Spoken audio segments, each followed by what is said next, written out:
Morning, morning, morning. What's up, Roger? Real Deep Cool. Here I am again with a camera phone doing video. Okay? All right, y'all. All right. Let me quickly get to what I want to wear. Let's get that darn out the way, and then I got about 3 subjects I want to go through real quick for the day, just for something, something for you to think about. That's all. Just something for you to think about. That's all I'm saying. I can say it. You can react just like I can react or not. It don't make a difference. I'm just telling you things I've found out that I need to find out because I'm just more skeptical of what goes on in high places now. I don't know if we getting looked at. I don't know if we getting looked at, or what. So I'm just gonna figure, hey, I might as well put myself in position of knowing what I need to know best I can. All right. It really starts with this phone, but I'll tell you about that in a minute. All right, we're going down.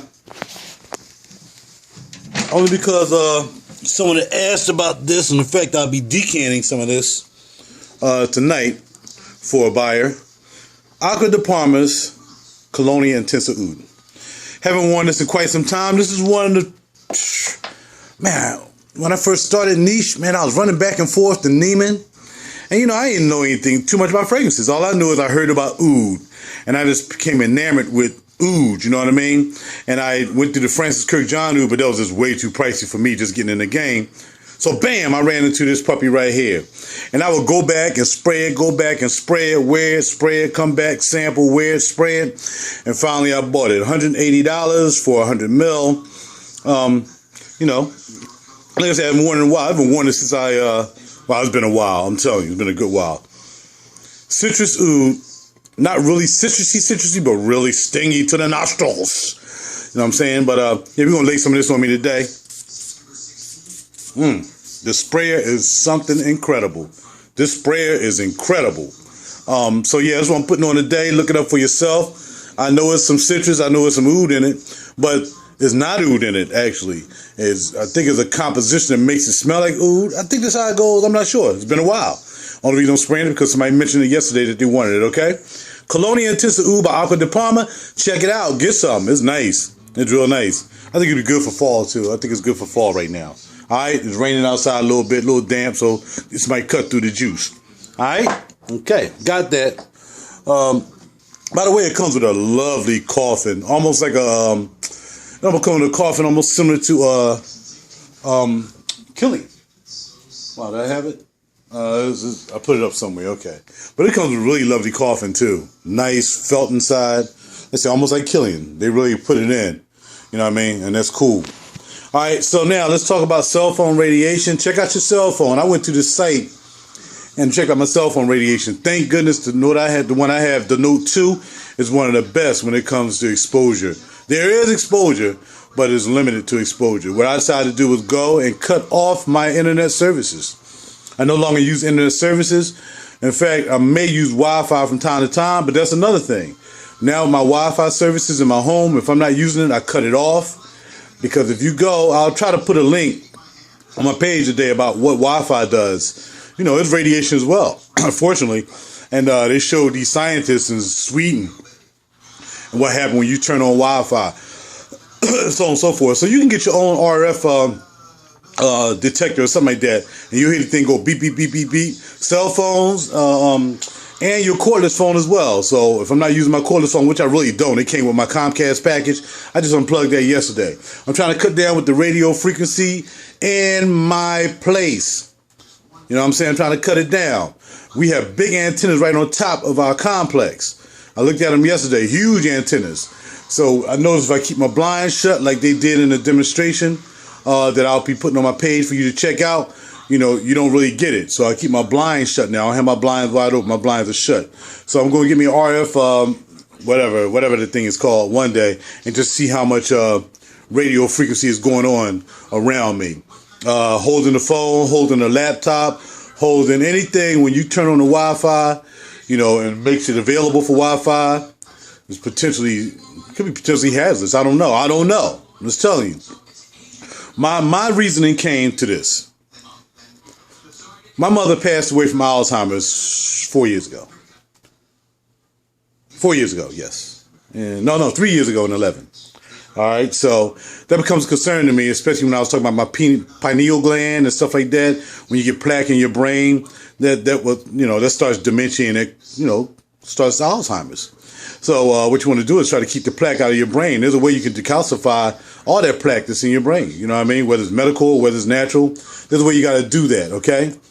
Then my father passed away 2 years later of prostate cancer. Now this is where I started tripping. And that's when I started, doing the vegetarian thing, when I realized I'm just going to do it. Was that he was diagnosed he was about 65, 67 when he was diagnosed with prostate cancer. So at that time, he came just in time that they had the seed. So they put the seed right in your prostate, the radiation seed, and that'll, take care of the radiation right there. He did a couple radiation treatments, and it was a wrap. He was done. My father passed away at 87. And up until the last 2 months of his life, he was still getting around with no problem. He was having problems, like the cancer broke out on him. For some reason, all of a sudden broke out on him. And you know what I'm equating that to? And I'm just speculating, but I'm a speculator when I try to think like I think. My pop wasn't using cell phones for a minute. For a minute, he wasn't using cell phones. So, and y'all got to realize too, our parents, I'm 50-something, so my parents were raised in a whole different age, whereas, they wasn't surrounded by all this radiation and cell phones and all this stuff, you know what I mean? For us, unfortunately, man, it's just so critical for us to stay away and try to limit our times around, you got the towers, you got the cell phone towers, you got the power grid joints that be kicking out RF, man. We got RF surrounding us every day. That's why there's a rise in cancer. And you know this. Young folks getting cancer. Somebody through a friend in the family just end up with bone cancer. Out of nowhere. So we got to try to just limit your exposure the best you can. When you're not using Wi-Fi, turn it off. Cell phone, if you're not using Wi-Fi and everything on your cell phone, turn it off. Take the phone away from your ear. Get you a really good cover. I have an out-of-box cover. So any radiation getting through this rubber, well, good for it. Also downloaded an app that can tell you how much exposure you're getting, whether low exposure or high exposure.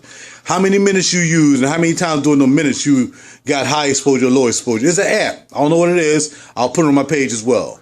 All right. And last but not least, the second phase to Ebola, well, really the third phase to Ebola.